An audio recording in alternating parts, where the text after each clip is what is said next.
मेरे प्रिय भाई बहन, My dear brothers and sisters, आज हम एक महत्वपूर्ण विषय की ओर ध्यान देने जा रहे हैं। we are going to concentrate on an important topic today, और वो है उद्धार। and that is salvation. और आज हम उद्धार के बारे में कुछ चीज की ओर ध्यान देने जा रहे हैं।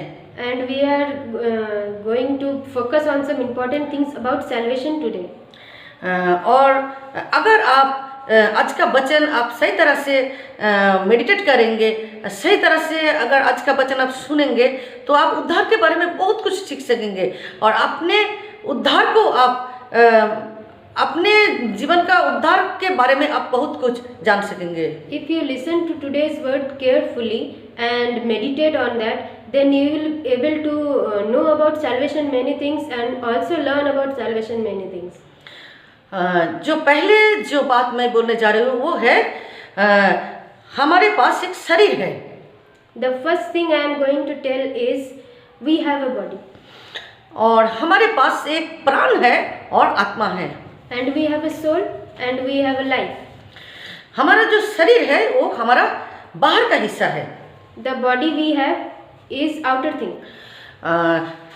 हम जब आईने के सामने खड़ा होते हैं तब हम हमारे शरीर को देख पाते हैं, लेकिन आत्मा और प्राण को हम देख नहीं पाते हैं।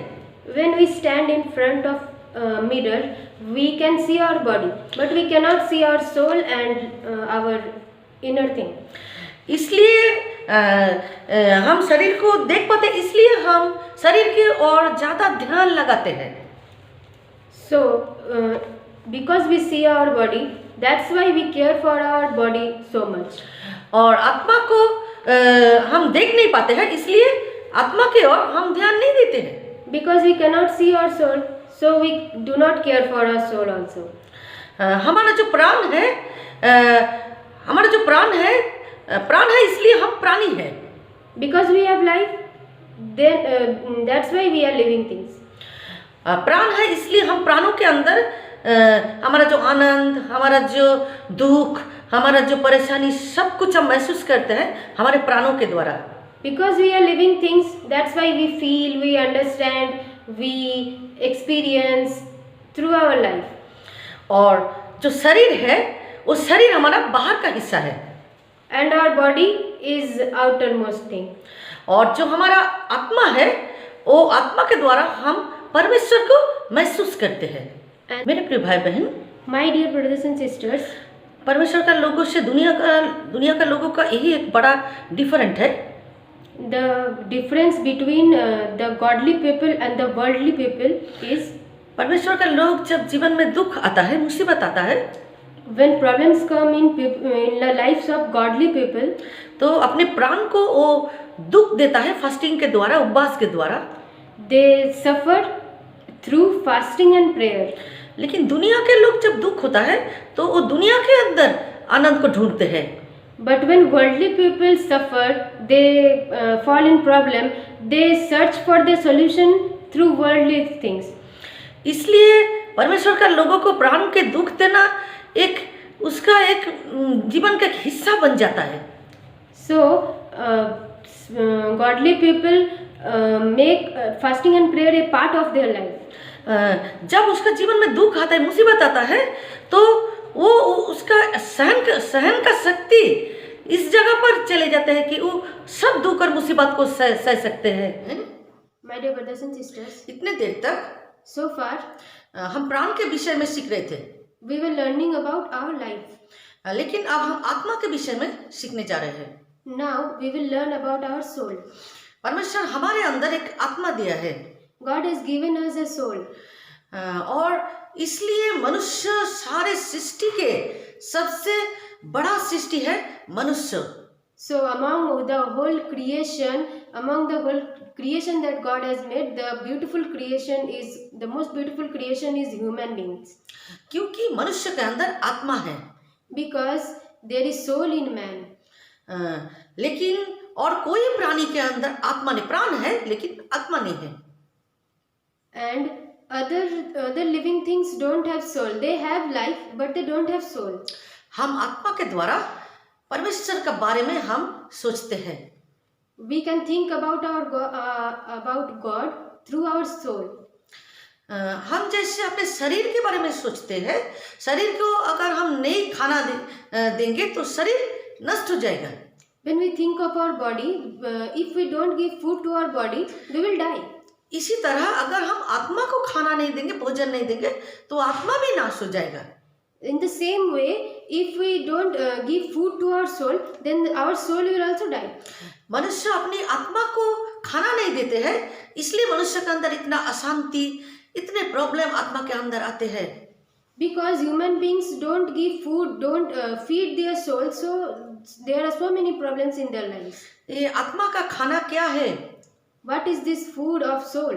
मत्ती बाइबल में मत्ती रचित सुसमाचार 4:4 में लिखा है, The gospel says in Matthew chapter 4 verses 4, मनुष्य सिर्फ रोटी से नहीं बचेगा, Man shall not live by bread alone, लेकिन परमेश्वर का वचन के द्वारा वो बचेगा।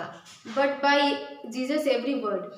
हमारे अंदर जो आत्मा है, The soul we have, उसका खाना है परमेश्वर का वचन। the food for that is the gospel, the Bible. भाई बहन, आप अगर अपनी आत्मा को खाना दोगे तो वो आत्मा शांत होगा। My dear brothers and sisters, if you feed your soul nicely, then only you can you can satisfy that. लेकिन मनुष्य आत्मा के बारे में सोचते नहीं है, शरीर के बारे में ज्यादा सोचते हैं। But man does not think about soul so much, but they think about their body too much. मनुष्य का जो पाप है वो मनुष्य का शरीर में नहीं रहते हैं। My dear servants of God, पाप हमारा शरीर में नहीं होता है। sin is not in our body. अगर पाप हमारा शरीर में तो हम गंगा नदी में 7 बार डुबकी देके हमारा पाप को धो सकते थे। If sin was contained in our body, then after visiting 2 to 3 times in the Ganga river and taking bath, then all our sins would have cleaned. लेकिन ये हो नहीं सकते। But this is not possible. आप गंगा में डुबकी लगाने के बाद भी आपका अंदर में जो पाप का स्वभाव है वो नहीं जा सकते। Because after taking 2 to 3 times bath in the Ganga river, you cannot clean your sins. आपका और हमारा जो पाप होता है वो हमारा आत्मा के अंदर होता है। The sin that is inside you and me is inside our soul. अगर हम अपने आत्मा के बारे में नहीं सोचेंगे, आत्मा को खाना नहीं देंगे, आत्मा के बारे में हम नहीं सोचेंगे, तो इस आत्मा के अंदर एक ऐसा रोग आएगा, आत्मा के अंदर एक ऐसा रोग आएगा कि वो बीमारी बहुत बड़ा होगा। If we don't care about our soul, we don't think about our soul, then our soul will catch such a disease which will be very big and which will be very destructive. भाई बहन, आत्मा का बीमारी का treatment का जरूरत है। My dear brothers and sisters, we need cure for our soul. आप सोचिए, एक व्यक्ति कुएं में गिर गए हैं। One man has drowned inside a well. उसे कौन बचा सकते हैं? Who will save him? जो कुएं के बाहर है। Who is outside the well? जो कुएं के अंदर है वो उसे कभी नहीं बचा सकते। The thing which is inside the well cannot save him. और हम सब, आप और हम, दुनिया के सारे लोग, इस दुनिया एक पाप का कुआं है, इस पाप के कुएं के अंदर हम रहते हैं। And you and me and the whole world, people of the whole world today is inside the well of sin today. हम सब पापी हैं। We are all sinners. परमेश्वर का वचन कहता है, The word of God says, Romans का 3:23 में, Romans chapter 3 verses 23, सबने पाप किया है। everybody is a sinner. आप और हम सब पापी हैं। You and me, everybody has committed a sin. लेकिन जो व्यक्ति कुएं के अंदर डूब रहे हैं उसे वही बचा सकते हैं जो कुएं के बाहर है। But the man who is drowning inside a well the person who is outside the well can only save that person who is inside the well drowning. जिसके अंदर पाप नहीं है, Who is without a sin. इस दुनिया के अंदर कौन व्यक्ति है जिसके अंदर पाप नहीं है? who is who is in the world who has not committed a single sin? सबने पाप किया है। Everybody is a sinner. हर एक व्यक्ति, हर एक को कितना भी बड़ा हो, कितना भी बड़ा महापुरुष हो, सबके अंदर पाप थे और है। Anyone, it may be any big man or any rich man or any richest man, everybody is a sinner. लेकिन हमारा उद्धारकर्ता प्रभु यीशु मसीह यूहन्ना लिखित सुसमाचार 8:46 में 46 में परमेश्वर का वचन कहता है, यीशु मसीह कहता है कि कौन मुझे पापी करके साबित कर सकते हैं। यीशु मसीह दावे के साथ कहते हैं कि कौन मुझे पापी करके साबित कर सकते हैं। Our Jesus Christ questions us that who can prove me that I have done a sin. और इसलिए हम जानते हैं कि एक सिर्फ यीशु मसीह है जो इस पाप के कुएं के बाहर है। That's why we know that there is only one person, and that is Jesus Christ, who is outside the well. वही हमें बचा सकते हैं। Only He can save us. वही हमें उद्धार दे सकते हैं। Only He can give us salvation. यीशु मसीह 33.5 साल इस दुनिया में रहा। Jesus lived in this world for about 33.5 years.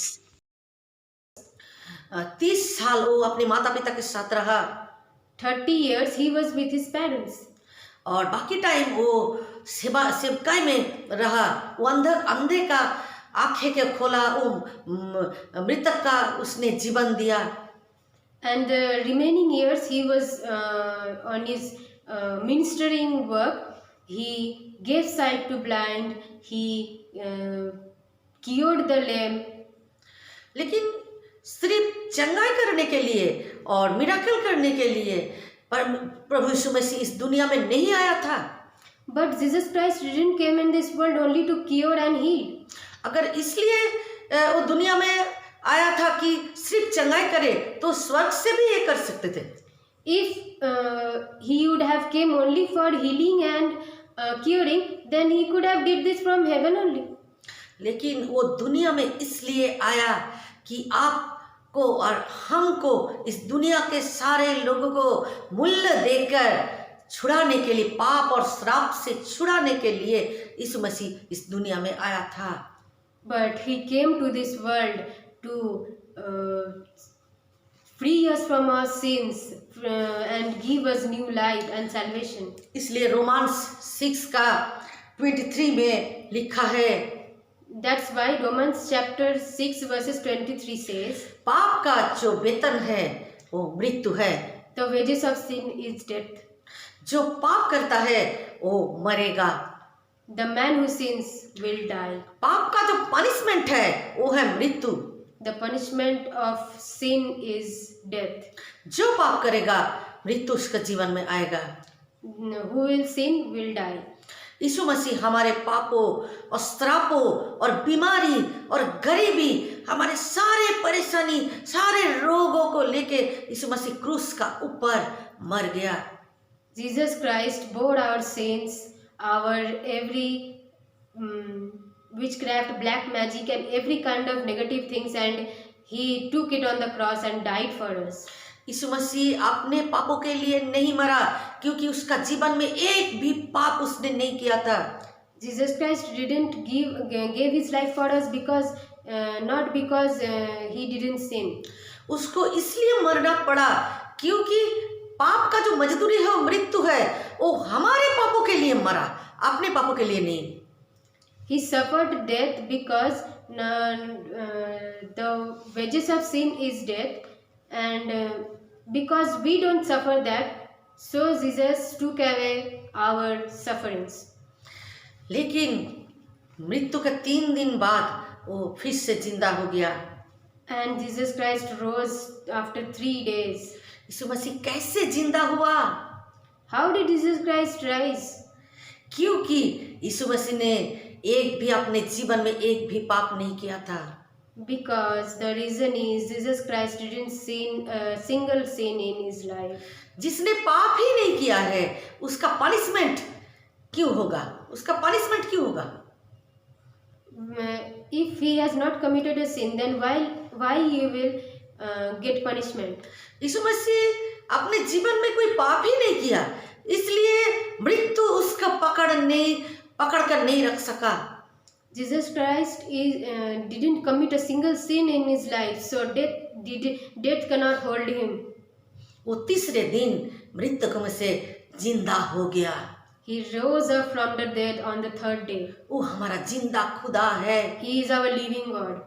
परमेश्वर का संतान, आज अगर आप इस वचन को सुन रहे हैं, My dear children of Christ, if you are listening to this word today, आप सोचिए, क्या आप यीशु मसीह पर विश्वास करते हैं जो अपने लहू दे के आपको खरीदा है, आपके पापों और श्रापों के लिए क्रूस के ऊपर अपने जीवन को बलिदान किया है?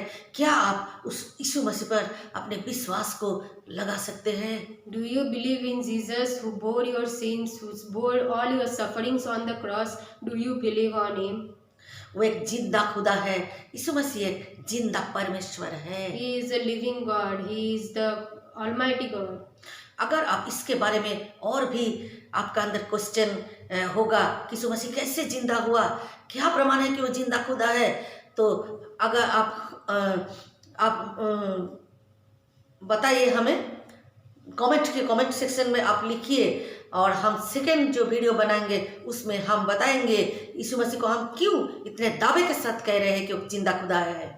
If you want to know more and if you have any questions regarding this, that why Jesus rose up or other things, then you can tell us in the comment section below. And इतिहास को आप अच्छी तरह से देखेंगे तो आपको पता चल जाएगा कि यीशु मसीह मृतकों में से 3 दिन बाद वो जिंदा हो गया और वो एक जिंदा खुदा है। if you look into history, then you can find that Jesus Christ is the true Lord, living Lord, and he rose up from the dead. यीशु मसीह आज भी जिंदा है। He is living God today also. इसलिए हम दावे के साथ आज कह रहे हैं हमारा यीशु मसीह एक जिंदा खुदा है। So we can tell with proof today that our Jesus Christ is the living God. वो आपसे प्रेम करते हैं। He loves you. वो आपके लिए इस दुनिया में आया। He came to this world for you. आपके और हमारे पापों के लिए वो क्रूस पर मरा। For your and my sin, he died on the cross. वो 3 दिन बाद मृतक में से जी उठा। And after 3 days, he rose from the dead. वो 40 दिन इस दुनिया में रहा। 40 days he remained in this world. इसके बाद यीशु मसीह स्वर्ग में परमेश्वर पिता के पास चले गए। And after that he went to his Father, that is our God in heaven. वो अपने आत्मा हमें दे के गए हैं। And he, after giving his soul to us. और जो है होली स्पिरिट, पवित्र आत्मा, And which is the thing, the Holy Spirit. और इसके बारे में हर गहराई में इसके बाद अगले वीडियो में हम जानेंगे। और आज हम मेडिटेट करेंगे परमेश्वर का इस यीशु मसीह का इस उद्धार के बारे में। And we will meditate on this in the next section. आज हम उद्धार के बारे में सोचेंगे, क्या हमारा उद्धार हुआ है, क्या हम यीशु मसीह के पास अपने पापों का अंगीकार किया है। Today we will think about our salvation. Did we admit our sins, and did we repent for our sins? मेरे प्रिय, आज आप यीशु मसीह के पास आइए, घुटने में आइए, अपने पापों का अंगीकार कीजिए, और यीशु मसीह आपको गले लगाएगा, आपको प्यार करेगा। और एक दिन यीशु मसीह कह रहा है कि हम जा रहे हैं आपके और हमारे लिए घर बनाने के लिए। यीशु मसीह गए हैं, वो स्वर्ग में हमारे लिए घर बना रहे हैं। हम जब इस दुनिया से जाएंगे तब हम यीशु मसीह के साथ रहेंगे। My dear brothers and sisters, kneel down to God, pray to him, because Jesus has went to make a home for us in heaven. अगर आप आज यीशु मसीह को रिजेक्ट करेंगे, If you reject Jesus today, परमेश्वर न्याय के दिन, on the judgment day, परमेश्वर आपसे वो प्रश्न पूछेगा। God will question you on that day. आप उसके बेटे का आदर किया था या नहीं? You accepted Jesus, his son, or not? जो पवित्र लहू उसने आपके लिए बहाया था, आप उसका सम्मान किया था या नहीं? the holy blood that is shed for you. Did you respect that or not? मेरे प्रिय, आज परमेश्वर आपको प्यार करते हैं, इसलिए इस वचन के द्वारा वो आपसे बातें करना चाहते हैं। My dear, God is trying to speak to you today because He loves you, and through this gospel He wants to speak to you. आपका इस वीडियो के द्वारा आपका जो आपने जो सीखा आप हमारे साथ शेयर कर सकते हैं कमेंट सेक्शन में जाके। मैं भी एक पापी थी, यीशु मसीह उस पाप के गहरे कुआं से मुझे भी निकाला और आज मैं अपने अंदर एक गहरी महसूस करती हूँ। जो लोग शैतान का बंधन में बांधा हुआ है, जो इस पाप के गहरे कुएं के अंदर जो डूब रहा है, उस सारे लोगों को बचाने के लिए परमेश्वर हमें यूज़ करना चाहते हैं। इसलिए इस वीडियो हमने बनाए हैं कि आप और हम एक दिन यीशु मसीह के साथ उसके राज्य में जा सके। I was also a sinner one day, and I want to save the people who are dying today because of sin and because of not knowing Christ. यीशु मसीह मुझे बचाया है, इसलिए मैं चाहती हूँ और लोग भी जो डूब रहे हैं, वो पाप के गहरे कुएं में डूब रहे हैं, वो भी बचे। Because Jesus saved me, so I want the people who are dying today, who are drowning inside the well of sin today, they must also be saved. यीशु मसीह बहुत जल्द फिर से आ रहे हैं। Jesus is coming soon. परमेश्वर का वचन कहता है, The word of Lord says, परमेश्वर का संतान, the children of God, इस दुनिया के अंदर अपने आनंद को मत ढूंढिए। don't search for your happiness in this world. इस दुनिया का आनंद 2 दिन का है, The happiness of this world is of only 2 days. लेकिन यीशु मसीह इस दुनिया में आया था एक परमानेंट आनंद हमें देने के लिए। But Jesus came to this world to give us a permanent happiness. जो आनंद कोई नहीं चुरा सकता। Which happiness nobody can steal.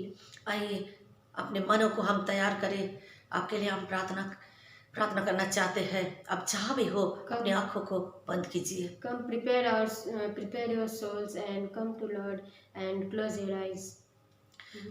Hallelujah, Hallelujah. Hallelujah. Hallelujah. Hallelujah. इसी समय This time, मेरे प्यारे खुदाबंद यीशु मसीह, my dear Lord Jesus, हम प्रार्थना कर रहे हैं। we pray to you, जितने सारे भाई बहन आज इस वीडियो को देख रहे हैं, the brothers and sisters who are watching this video, हर एक को इस पाप के कुआं से आप बाहर निकाले यीशु मसीह।